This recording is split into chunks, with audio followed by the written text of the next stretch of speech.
अध्यक्ष महोदय, महाराष्ट्रामध्ये या ड्रग्जचं प्रमाण जवळपास महाराष्ट्रातल्या सगळ्या जिल्ह्यात वाढलेलं आहे। माननीय मुख्यमंत्री महोदय म्हणतात सरकार प्रयत्न करते आणि करते, त्याबद्दल आमची तक्रार नाही।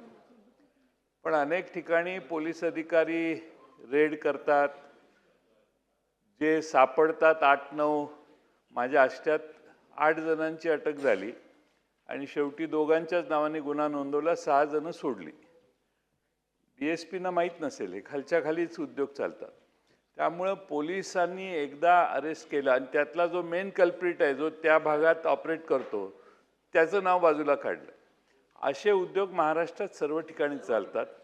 त्यामुळे पोलिसांच्या, सगळेच पोलीस असे आहेत असा माझा दावा नाही, पण पोलिसांच्या हप्तेखोरी करणं हा एक सोर्स ऑफ इन्कम झाला आहे पोलीस स्टेशनचा। आणि म्हणून आपण माननीय मुख्यमंत्री महोदय, गृहमंत्री महोदय म्हणून आपणाला माझी विनंती आहे की या ड्रग्जच्याशी संबंध असणारे जे पोलीस सापडतील, जे पोलीस अशा ड्रग्जच्या गुन्ह्यांना मागे घालतील, त्यांना तात्काळ निलंबित करावं, चौकशी करून बडतर्फ करावं। हा आकडा किमान 1000चा जाईल, हे टार्गेट तुम्ही पोलीस डिपार्टमेंटला द्या, बाकी सगळे ड्रग्ज कमी होतील। दुसरं, नार्कोटिक सेल काय करतं हा दुसरा प्रश्न आहे। नार्कोटिक सेलचं काम कुठंच दिसतंय, काय त्यांनी ॲक्शन घेतली? आपण सगळं पोलिसांनीच करावं म्हणतो, पोलीस काय त्यात फार एक्सपर्ट नसतात। आता आमच्याकडे तर ऑनलाईन ड्रग्ज मागवण्याची व्यवस्था आहे। मी तुकाराम मुंडेंच्याकडे ती माहिती दिली की हे ऑनलाईन ड्रग्ज मागवत आहेत, काहीतरी करा म्हणून।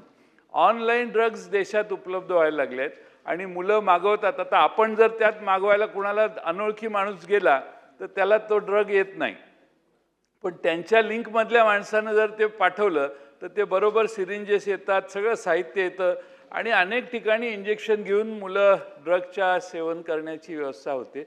म्हणून हा एक महाराष्ट्रातला गंभीर गुन्हा झालेला आहे आणि म्हणून माझी माननीय गृहमंत्री महोदयांना विनंती आहे की याच्यात स्ट्रिक्ट अशी ॲक्शन महाराष्ट्राच्या पोलीस दलाने घेतली, नार्कोटिक सेल जास्त ॲक्टिवेट केलं आणि ज्या पोर्टवर सतत ड्रग्ज सापडतात त्या पोर्टवर पाहिजे तर आपले पोलीस पाठवा, आपल्या राज्याच्या बाहेर पोर्ट आहे ते, पण आपले पोलीस पाठवा, पण तिथून येणारा माल आणि देशात वेगळ्या ठिकाणाहून माल येतो। आपण हायड्रोपोनिकचं उदाहरण दिलं, देशात आता पैसे मिळवण्यासाठी लोक आता अशी शेती करायला लागली आहेत असा त्याचा अर्थ होतो आपल्या उत्तरात आपण ज्याचा उल्लेख केला। आणि म्हणून हे प्रकरण प्रचंड गंभीर आहे।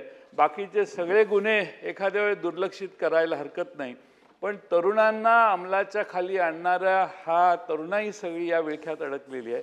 म्हणून माननीय मुख्यमंत्र्यांनी रोज सकाळी 20 मिनिटं किंवा 15 मिनिटं याचं असेसमेंट घेण्यासाठी ब्रीफिंग घ्यावं अशी माझी त्यांना विनंती आहे। अध्यक्ष महोदय, सन्मान्य जयंतरावांनी जे सांगितलं, निश्चितपणे आपण ही पॉलिसी अशीच ठेवलेली आहे आणि जेवढे पोलीस हे प्रत्यक्ष किंवा अप्रत्यक्ष या गुन्ह्यांमध्ये आत्तापर्यंत आढळले त्या सगळ्यांना बडतर्फच केला आहे। आपण त्यांना कोणालाही सस्पेंड केलं नाही, त्याला बडतर्फच केलं आहे। आपण जे सुचवलं त्याप्रमाणे आता आपण आपल्याकडे आधी जे नार्कोटिक्सच्या संदर्भात जे काही व्यवस्था होती ती छोटी होती। आपल्याला कल्पना आहे मागच्याच वर्षी आपण आपला ANTF जो आहे, अँटी नार्कोटिक्स जो फोर्स आहे, हा फोर्स विस्तारित केलेला आहे। आता प्रत्येक पोलीस स्टेशन, आधी प्रत्येक पोलीस स्टेशनला आपल्याकडे ANTF नव्हता, आता प्रत्येक पोलीस स्टेशनमध्ये ANTF आपण उभा करतो आहोत। त्यासोबत आमच्या डोक्यात असं देखील आहे की जसं आपण आपला जो काही अँटी करप्शन ब्युरो आहे किंवा नक्षलवाद विरोधी मोहीम आहे, या 2 ठिकाणी आपण इन्सेंटिव्ह दिला आहे। लोक गडचिरोलीला का जातात, तिथे स्पेशल पे आपण देतो, त्यावेळेस सगळे चांगले पोलीस तिथे जायला तयार असतात। किंवा अँटी करप्शनमध्ये 1 स्टेप अहेड त्यांना ठेवतो, म्हणजे जो ॲडिशनल SP असेल तो तिथे SP म्हणून त्या पोस्टवर जातो। तर तशा पद्धतीनं आम्ही आता निर्णय करतो, चांगले अधिकारी हे ANTF मध्ये गेले पाहिजेत, याकरता त्यांना स्पेशल पे किंवा 1 स्टेप अहेड अशा पद्धतीनं जो त्या ठिकाणी काम करेल त्याला आम्ही ते डेझिग्नेशन देणार आहोत। आणि त्यासोबत इथे जो 3 वर्ष काम करेल त्याला चॉईस पोस्टिंग अशा पद्धतीचीही आम्ही योजना तयार करतो आहोत, जेणेकरून चांगले अधिकारी म्हणजे काय झालंय की आपल्याकडे आत्तापर्यंत ANTF किंवा जो काही नार्कोटिक्स ब्युरो होता, दुर्दैवाने त्याची अवस्था अशी होती की कोणाला डंप करायचं असेल तर त्याला तिथे आपण टाकून द्यायचो. आता ही लढाई ही बिनीच्या शिलेदारांनी लढावी लागेल. बेस्ट ऑफिसर्स आपल्याला त्यात उतरवावे लागतील आणि म्हणून बेस्ट ऑफिसरला इन्सेंटिव्ह देण्याकरता आपण त्याही संदर्भातली जी काही व्यवस्था आहे ती करतोय.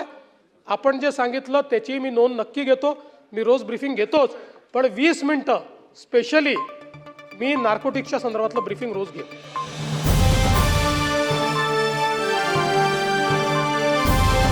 समाजकारण, प्रशासन आणि राजकारणातल्या अचूक विश्लेषणासाठी बखर लाईव्हच्या सोशल मीडिया प्लॅटफॉर्म्सना लाईक, फॉलो आणि सबस्क्राईब करा.